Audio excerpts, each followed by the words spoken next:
Here, so we're going to finish up chapter 9, then start chapter 10 and 11.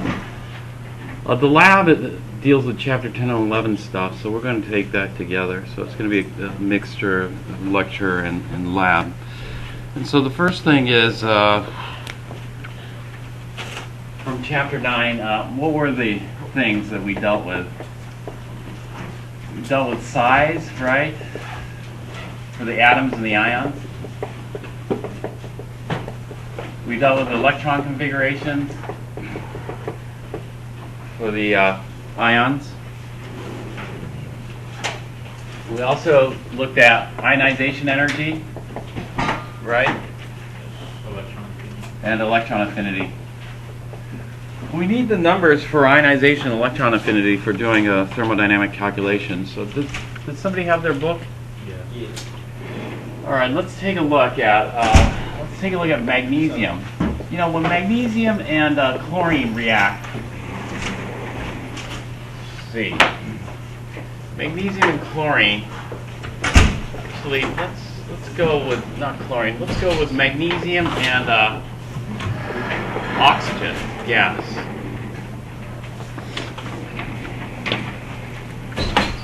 What forms? Magnesium oxide. The charge on magnesium is 2 plus, the charge on oxide is 2 minus, so it just forms a 1-to-1 solid, MgO solid. Do you think this is a favorable reaction? Did I burn some magnesium before? Yeah. This burns with a very intense white flame. You know, that emits a lot of white light, doesn't it? The white light, what do you think is causing all that white light being emitted? A lot of electron excitement. Yeah, a lot of electron excitement. Probably in the molten magnesium metal. You know, the electrons aren't being tightly held. You get excited at the white light. And so here we have MgO. Let's take a look. In the process of formation of magnesium, we have to convert magnesium to magnesium 2 plus. And then we go from 1/2 O2 to oxygen to O2 minus. And so there are some thermodynamic procedures, steps that are happening here.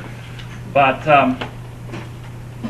you know, we have to look at what we're doing here, because we're going from magnesium. We want to go from magnesium in the solid state to magnesium in the solid state. Over here, we're going from O2, which is the gaseous state, probably the O gaseous atoms, and then O2 minus solid, right? Something like that. And so there's some steps here. We want to figure out the energetics involved in this process. But we only have a couple of the pieces of the puzzle here. As far as the pieces of the puzzle here goes, we have this. We have Mg gas going to Mg plus gas. Do you know what this process is called here? This is called ionization 1. Or we'll call it I1. And do we have the energy for that? I1 for magnesium? 737.7, thanks. So 737.7 kilojoules per mole of magnesium. So we're dealing with 1 mole of magnesium. And then to go from magnesium plus to magnesium 2 plus, we have to lose another electron. This is going to be called I2, which is going to be bigger or smaller than I1? Yeah, it should be bigger, and probably double the size. What is it? 1817 kilojoules. And so altogether, we could use, what's that, the law, where to figure out? Hess's law. We can use Hess's law and just add up these 2 steps. So the net amount of energy that it's going to take is just combining these 2, which gives us how many kilojoules?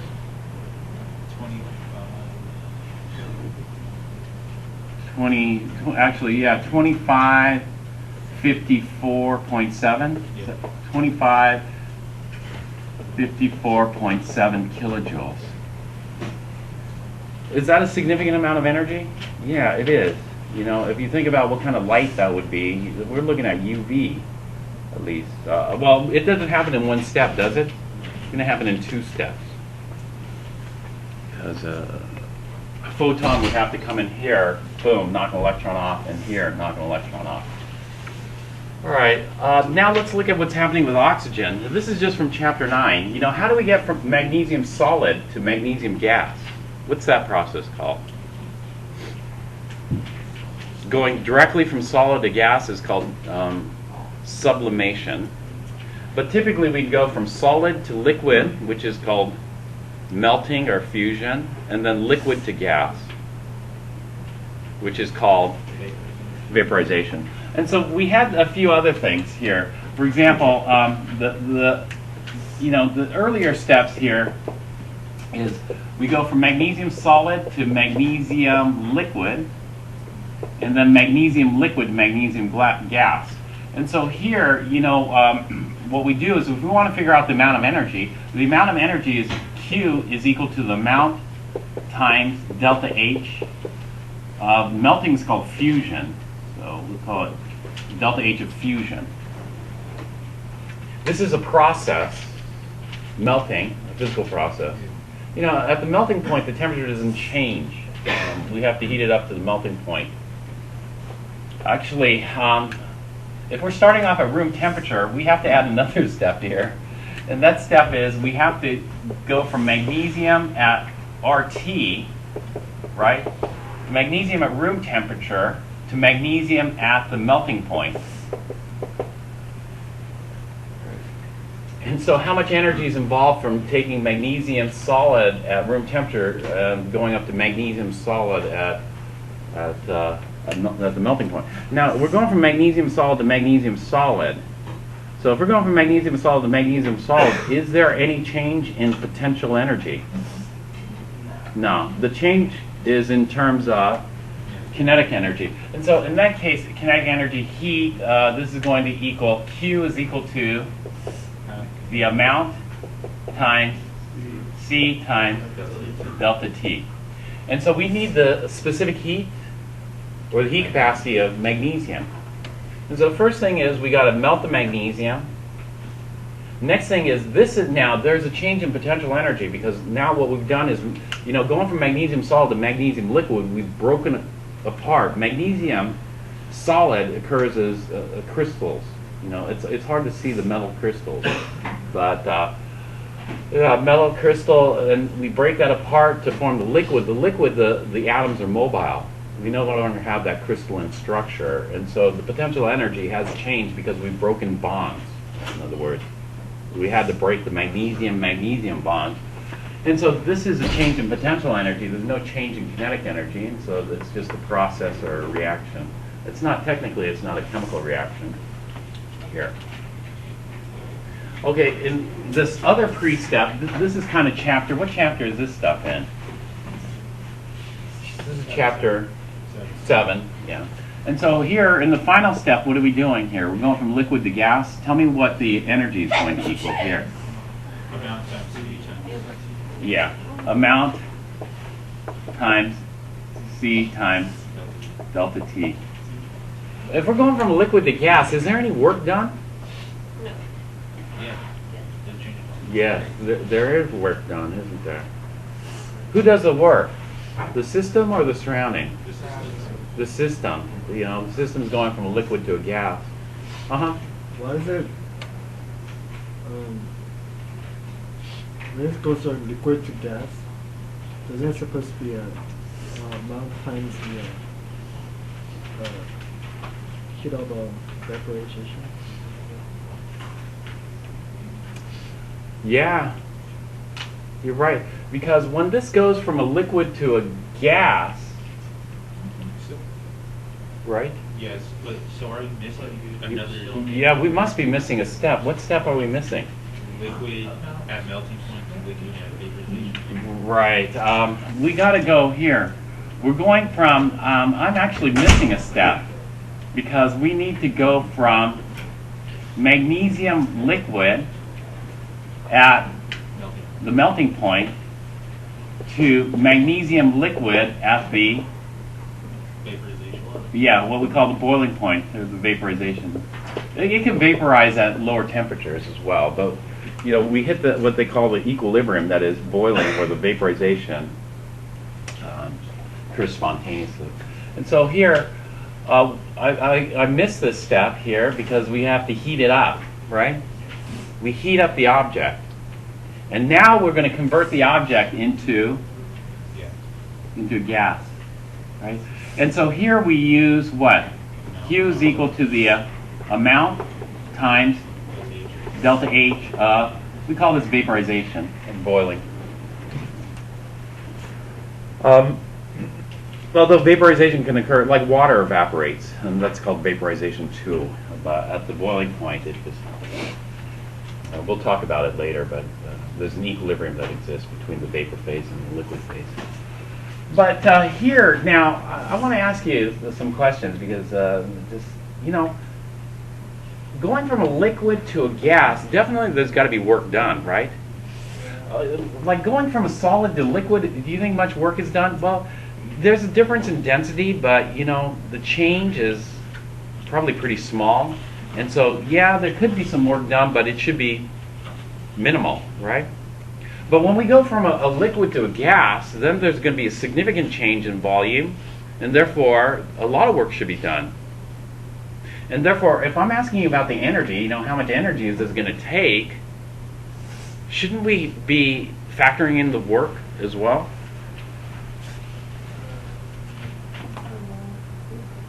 Okay, no. Why not? Because a significant amount of work is done. Shouldn't we be factoring in the work?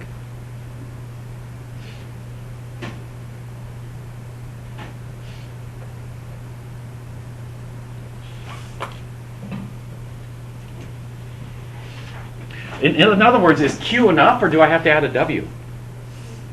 Let me ask you that. True or false? But what is Q is enough. I do not have to add a W. true, I think? True. What is W going to help you? Well, the work, this is like blowing a balloon. You start off with some magnesium liquid, it's got to blow up into the gas. And so, or, true or false, if I have Q here, I still need to calculate W to figure out the total amount of energy this is going to take.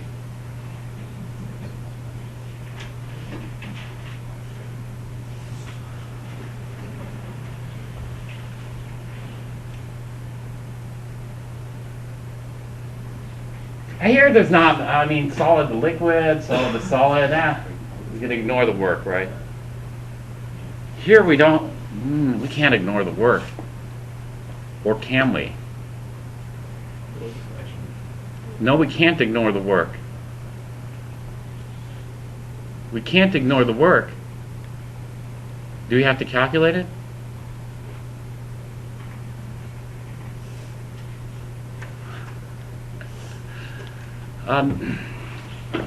Can you visualize it in your mind?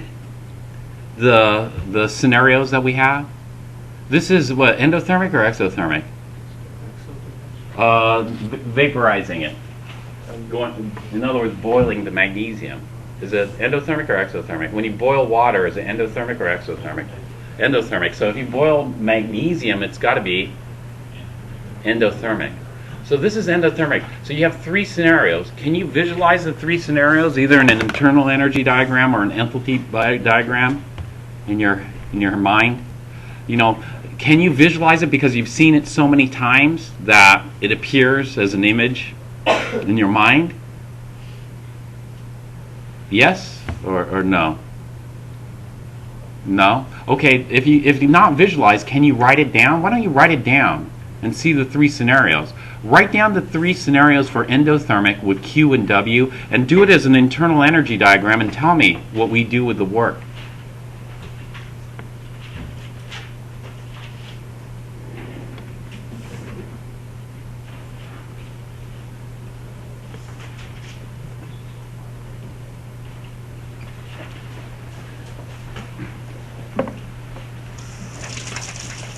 Be right back.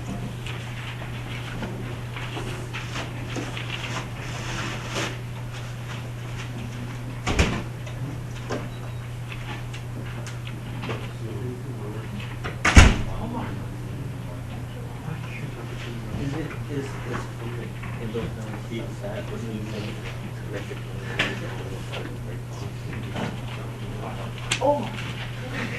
That's all. This work? Huh? Oh, yeah, you did. Oh, it's in here. Oh, yes. He doesn't need the work. Why don't we need the work? He didn't work, no? Yeah. Well, why or why not? I think yes, he didn't work. Yes, he didn't work. Well, if we need it, what is it?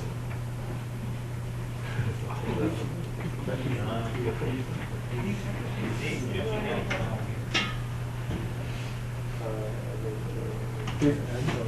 I never do. This angle, initially small, and now it's There's like a chart. It's in one view, is it? Work from kitchen.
All right, does somebody have it figured out?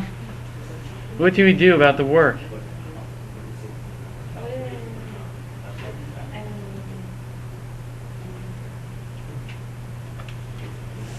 We're doing this under constant pressure conditions. So what do we do about the work?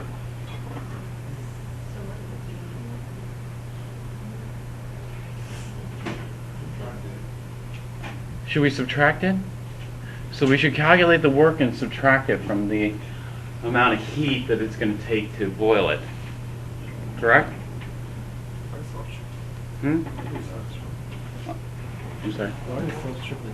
Why are you subtracting it? What should we do? It should be clear what we do.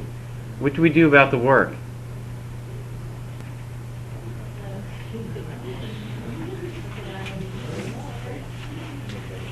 You know, when you go shopping at the store, right,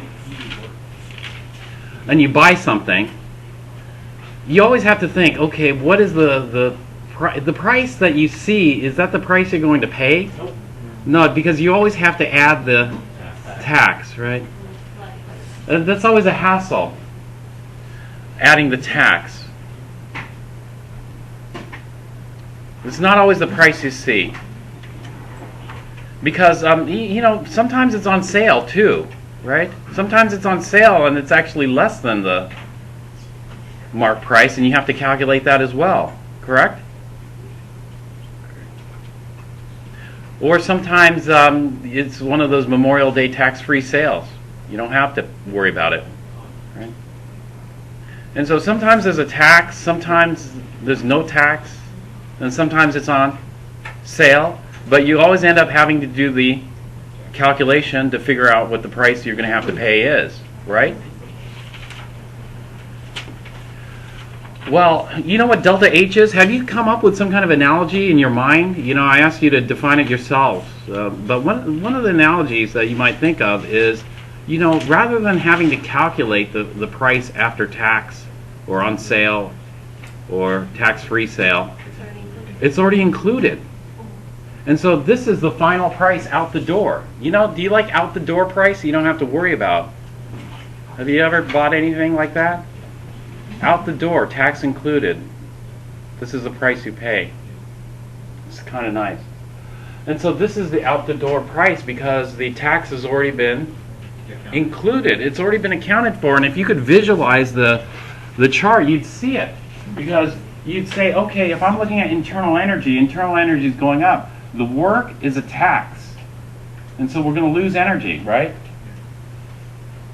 That means you have to make up for it in heat. This is what delta H is. Delta H is the out-the-door price. Does that make sense? And so Q's already compensated. We're going to have to add more. Well, it's already in there. It's already factored in there. The work has been factored in. This is the amount of heat we have, the amount of energy we have to add to it to get it to go. So the work's for breaking bonds, right? The work is for, well, in the liquid phase, the bonds are already broken. And so what's holding the liquid atoms together are intermolecular attractions. And so the heat and the work is for expanding. The heat is for, well, actually, you could say also for breaking. You know, you got to break apart the atoms. In the liquid, that's what, you know, if you think about, for example, you know, a lot of people think, why is a liquid a liquid? And some people think a liquid's a liquid because the molecules are heavy, so they sink to the bottom. Is that true? No, that's not true. A water molecule is so light. You know, just a small breath on it, and the water molecules should blow away, but they don't blow away. The reason they don't blow away is because they're held together by intermolecular attractions. And so these would be interatomic attractions that hold the magnesium atoms together. You have to break those. In the gaseous phase, remember, in an ideal gas, the intermolecular attraction should be negligible. All right, but you know, this kind of stuff, as I repeatedly say, you have to have down. I mean, when you get to thermodynamics, this stuff has got to be clear in your mind and quick. And so, but the only way to get this stuff down is to go through it repeatedly until something sticks. But you know, you have time. All right, once we get the magnesium 2 plus, well, just these last two steps are going to cost us 2554.7 kilojoules here. And so this costs us energy, right? Costs us energy, costs us energy, costs us energy, costs us energy. Costs a lot of energy, doesn't it? All right, let's take a look at oxygen. So if we're starting off with 1/2 O2 gas, a half a mole of O2, not a full mole of O2. A half a mole of O2 gas, what do we have to do first?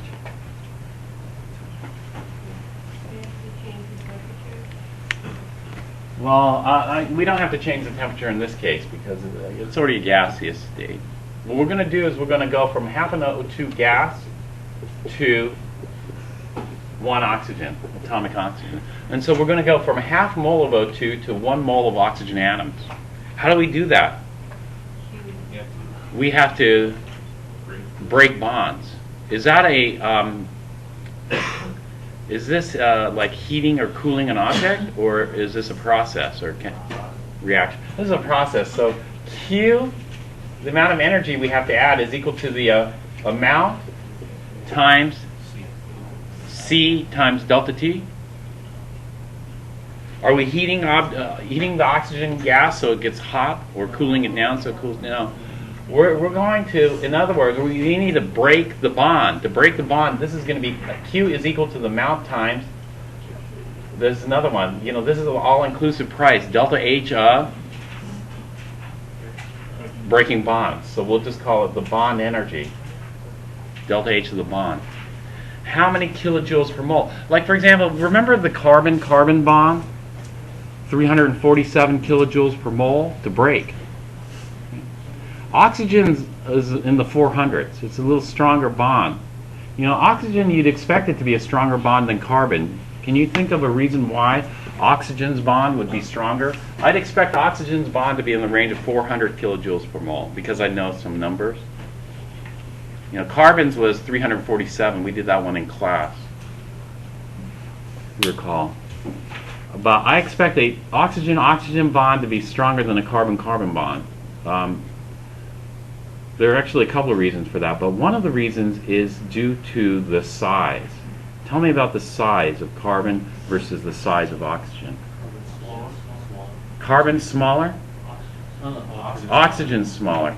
So if it's smaller, then there's going to be stronger interactions. That's going to create a stronger bond. And so size is important in terms of bonds. So here we've got to expend more energy. So carbon-carbon bond to UV, we'd need probably a higher energy UV to break this. So shoot some UV photons here, break the oxygen bond. People do this. They form, it doesn't even have to be UV, like an electrical arc or something like that. A little spark. You can recreate atomic oxygens. Make ozone. Have you heard of ozone? O3. Yeah, ozone is you take an atomic oxygen and attach it to an O2 and you form O3.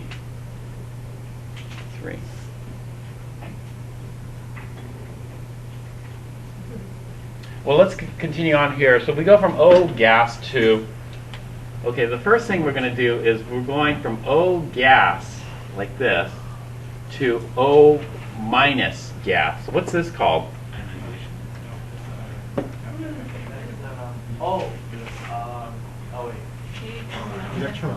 Electron affinity. This is called electron affinity 1, EA1. What's the energy for EA1? Is it exothermic or endothermic? Well, it turns out most electron affinities are exothermic. Yeah. Ionization energies are always endothermic.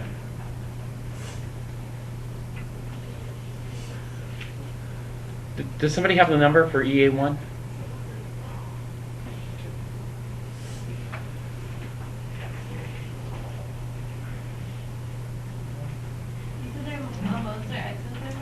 Yeah. Exothermic or endothermic? You said Exo. Most electron affinities are the first electron affinity, EA1, is exothermic. The second one is endothermic. It becomes less and less favorable. Negative 141 kilojoules. Negative 141 kilojoules. Okay, then we go from O minus to O2 minus gas, which is EA2, which is endothermic, and what is the number? 744 kilojoules. 744 kilojoules. Can you explain how it's like sometimes it's endo? Okay, here adding another electron, it's going to be endothermic because we're starting with a free electron and an oxygen atom. And so there's going to be some Z effective there that can attract it. And so it's going to be exothermic initially, but when you try to put two electrons, then it destabilizes things because there's too much negative charge density, not enough positive charge density in this case. But, this is also from experimental data. All right. So let's see what we have so far. So far, everything's costing energy. This is going to cost us energy, right? This is costing us. The only thing that's giving back some energy is this. And so everything's costing us energy. It's endothermic. We're becoming less and less stable. And so we know about the octet. For example, oxygen wants to get an octet, O2 minus. But does it really? If you look at this, it's minus 141 plus 744. How much energy did it cost? It cost 600. About 600 kilojoules to get an octet. 8 electrons. And we know oxygen wants 2 electrons to be like neon. But it still cost us 600 kilojoules. So why bother? If it costs you 600 kilojoules, why bother? Is it more stable? No, it's not more stable. It's 600 kilojoules per mole less stable. Right? 600 kilojoules per mole less stable, higher in energy. So why bother? Why bother? The same thing with magnesium. We know magnesium is a great reducing agent. Magnesium wants to lose 2 electrons, but we already know it comes at a cost. You know, the cost is 2,554.7 kilojoules for magnesium to lose 2 electrons. And we know the oxidizer comes along, and the oxidizer's oxygen comes along and pulls those electrons off. But how come oxygen wants those? Why is oxygen such a great oxidizer if it's going to become less stable? And so the question is this doesn't seem like this should produce a favorable reaction because everything's costing energy. You know?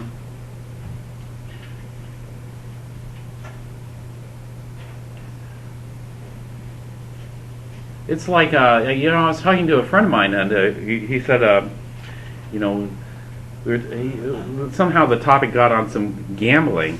So he said he won a lot of money on horse races, and then he got, you know, kind of addicted to that. But, you know, it never happened to me. Every time I went to Las Vegas, I always lost money, and then finally I just gave up on gambling. It just wasn't paying off. The same thing here. Lose energy, I mean, you're not losing. You're gaining energy, and you know it's unfavorable. This is highly unfavorable. So why not just give up? Why bother trying to react in this case? There's eventually a big payoff. There's got to be a payoff. Where is the payoff? Final product. Yes. The payoff is here. There's a huge payoff. The huge payoff comes when we take the magnesium ions that formed in the gaseous state plus the oxide ions that form in the gaseous state and condense these into magnesium oxide in the solid state. What is this called? This is called bond formation, but this goes beyond bond formation. This is delta H is much less than 0. In other words, this is highly negative.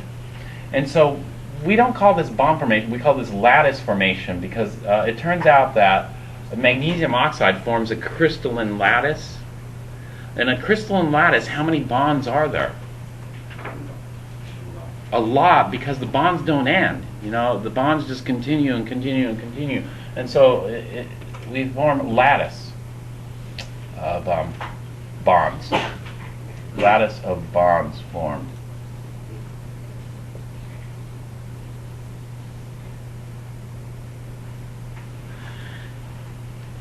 And they're strong bonds. And so what nature does is, nature does this cost versus benefit payoff. If you think about it, why doesn't nature just stop? If we stopped at magnesium plus and stopped at O minus, if we stop there, then actually that would be about the same amount of energy, wouldn't it? If we stopped at magnesium plus and O minus, sometimes it would cost us less energy. Not in this case, but sometimes.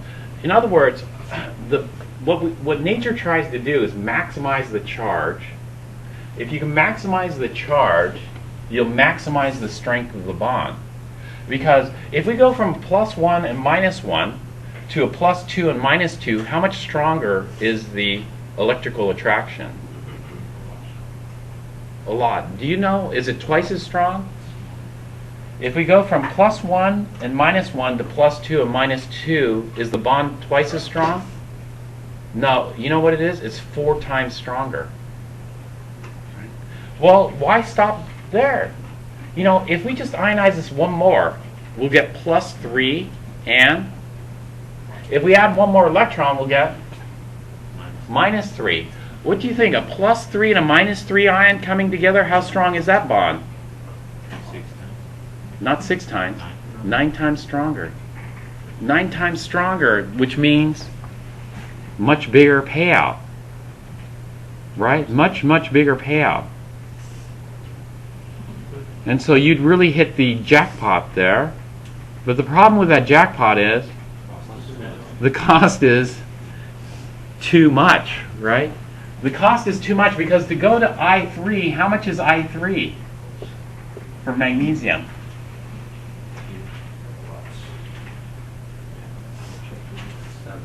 7,700, about 7,800 kilojoules, right? I3 is about 7,800 kilojoules. And how about EA3? What do you think about EA3 for oxygen? Is that going to be very favorable? Because where does that third electron go? Third electron is going to go into the next shell, which is really unstable. So the EA is going to increase significantly. And so this is not cost beneficial. This costs way too much money. And so even though the jackpot would be bigger, the cost is too high. And so this is why in chemistry we have the octet rule. The octet rule is to maximize the charge, right? Why to maximize the charge? To make the bonds stronger. Maximize the charge to get the strongest bonds. But when we look at the energies involved, we got to stop at the octet. You know, we got to stop at the noble gases. Otherwise, the energies are too big.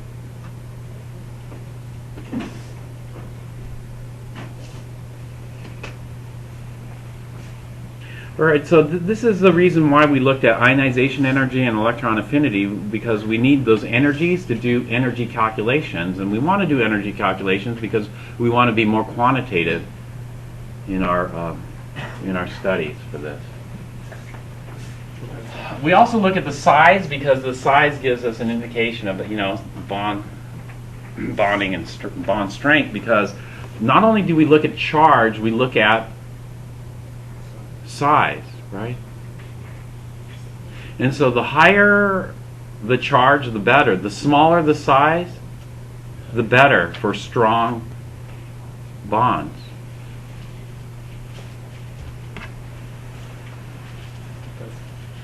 Could you explain just briefly again how EA1 is XO, EA2 is endo? How EA1 is XO, EA2 is endo. Is that just based on the experiment or just? It's based on experiment.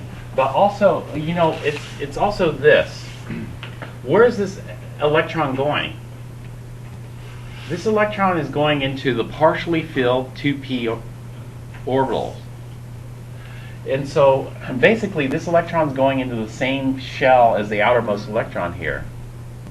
And are same shell electrons good shielders? No. And so what it's going to feel is it's going to feel a Z effective from the nucleus. Right? The Z effective is what's going to pull the electron in and stabilize it.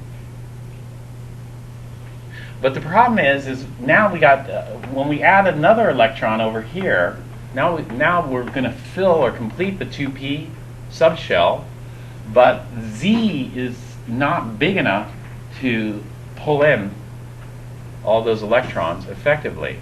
And so adding the next electron here is a struggle because of this. This is the two-pronged approach I talked about so many times. The two-pronged approach is, yes, we want to calculate this using physics and theory. We want to calculate these energies here and determine that. But for a large part of what we do is we just look at the experimental data and do something called a ad hoc analysis. Ad hoc analysis? After the fact. And so after the fact, after I see, oh, it's exothermic, oh, okay, we got to come up with an ad hoc reasoning that fits our theoretical. But if we did the calculation, it should show the same thing. We could do the calculation, but it's just not worth it. And so this is very qualitative. Even though the theory should be quite quantitative, this is kind of the two-pronged. Well, this is the fact. We got to come up with a reasonable interpretation of fact. All right. Let's see. next. All right, that pretty much concludes chapter 9. So we're going to look at chapter 10 and 11, and we're going to do these kind of as one. Chapter 10 and 11. Chapter 10 and 11 deals with Lewis structures. But we're going to do an in-depth analysis of Lewis structures. And so this is our goal for chapters 10 and 11. Let me erase this here.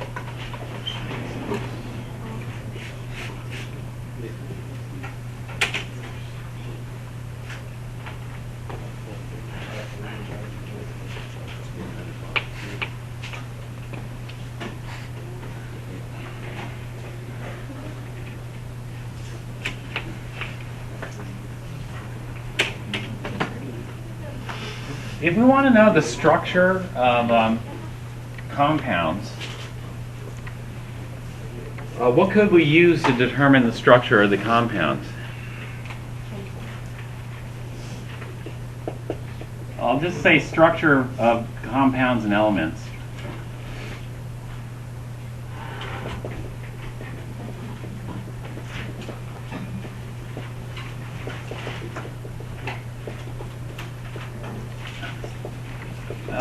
We'll throw in polyatomic ions here. Monatomic ions is pretty easy. Compounds, elements, and polyatomic ions. This is the structure of everything. Well, if we want to know the structure of these things, what could we use to determine the structures? We could use...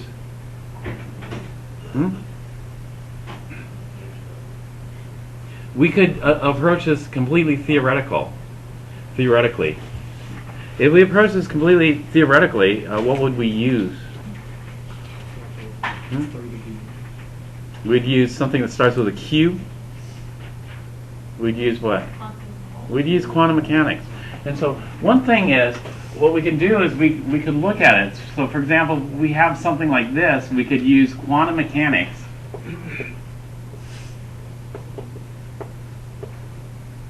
And what's the equation of quantum mechanics? The equation of quantum mechanics starts with an S. Schrödinger equation. If we use quantum mechanics as Schrödinger equation, then we can theoretically predict structures.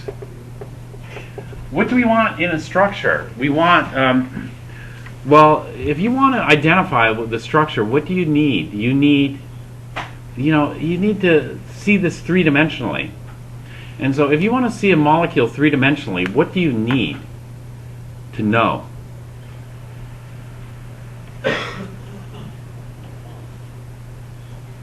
The bond length and the bond angle. Those are the two things.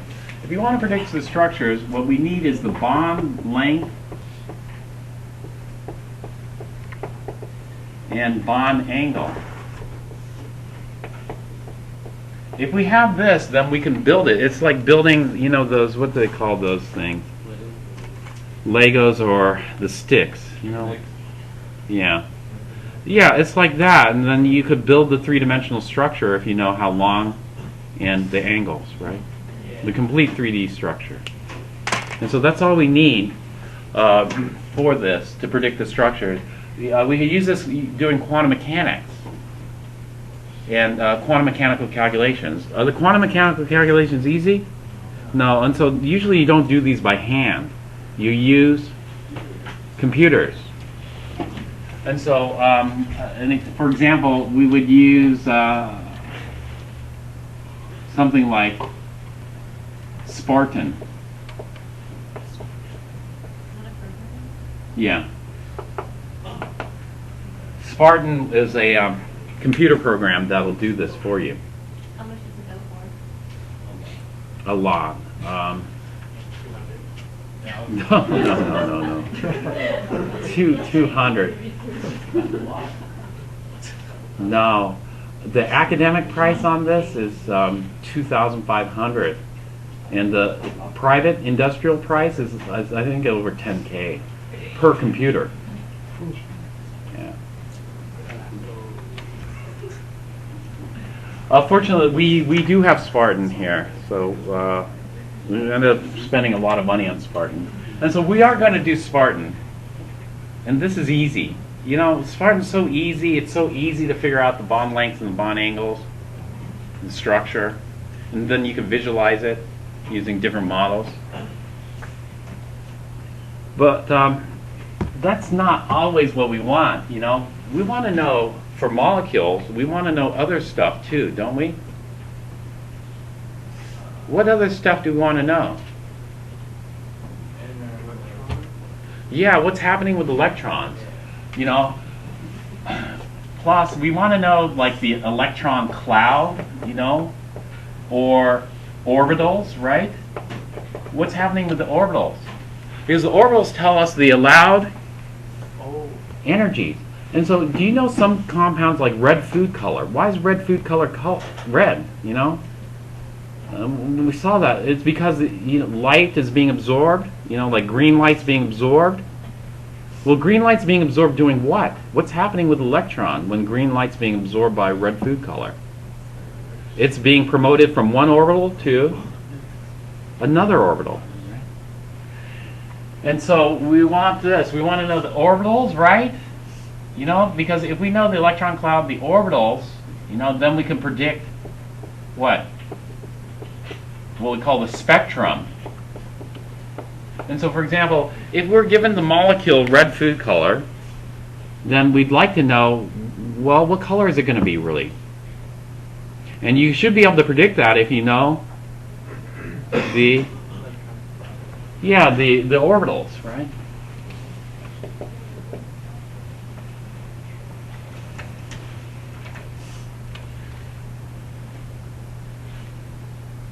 Okay, what else can we know?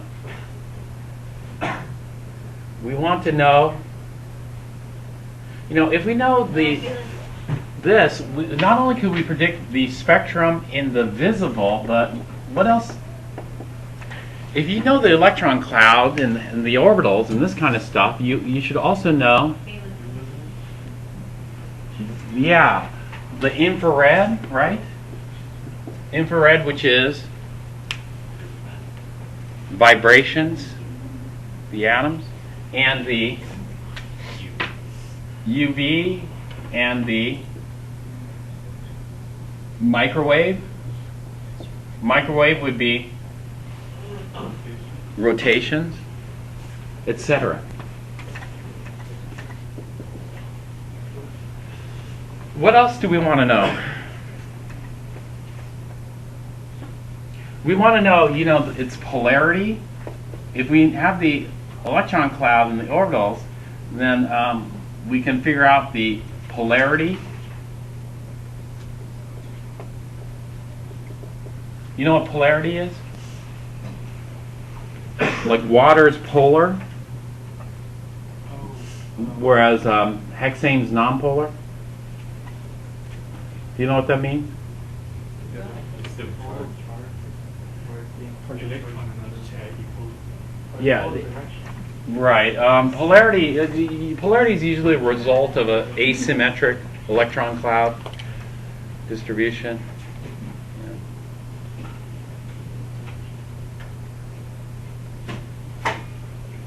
Usually when things are isotropic, you guys remember the isotropic? What does that mean? Same, not distance, but same whatever you're looking at in all three dimensions. It doesn't have to be distance. It could be charge, cloud, or something like that. Or just symmetric, you know. Symmetric, spherically symmetric is what we call it. Distribution.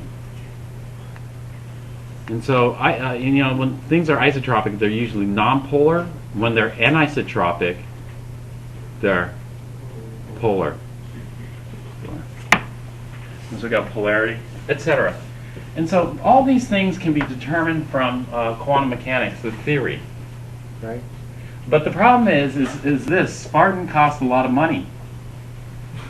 And if you have it, that's great because it's easy. It's like having a fancy calculator. If you have a fancy calculator, that's great. You don't have to do much.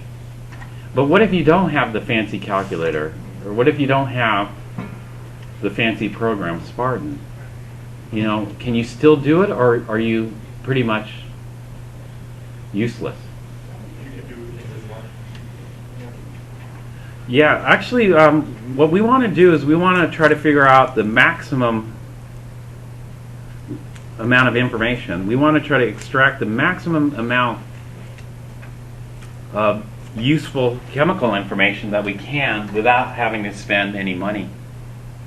That's it. And so that's the goal of chapter 10 and 11. We're going to do this all on paper and see what types of stuff we can get. But there are going to be limitations. Do you think we're going to be able to predict the spectrum, the spectra? Spectra, actually, since I wrote a whole bunch here, I shouldn't call it spectrum. You know why? I should call it spectra. Why? Yeah, spectra is plural. Spectrum is singular. So, you know, there are going to be some limitations, but it turns out we can predict a lot of stuff. In fact, we already predicted a lot of stuff. We predicted things like chemical reactivity, especially redox.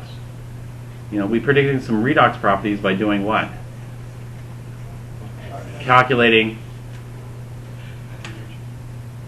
We predicted some redox, or we got some insight into redox chemistry by.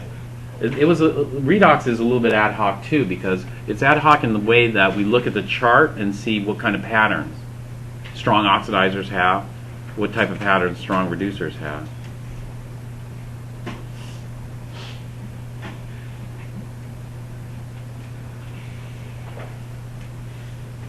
And so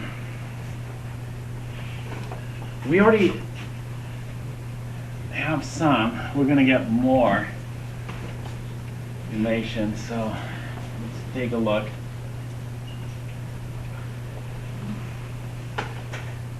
This. So actually, we're going to do two things in this. We're going to do everything by hand, and then we're going to do it by Spartan and compare the two and see, you know, how much confidence you can have in your paper and pencil analysis versus a very expensive software package. So let's take a break now and then we'll start again.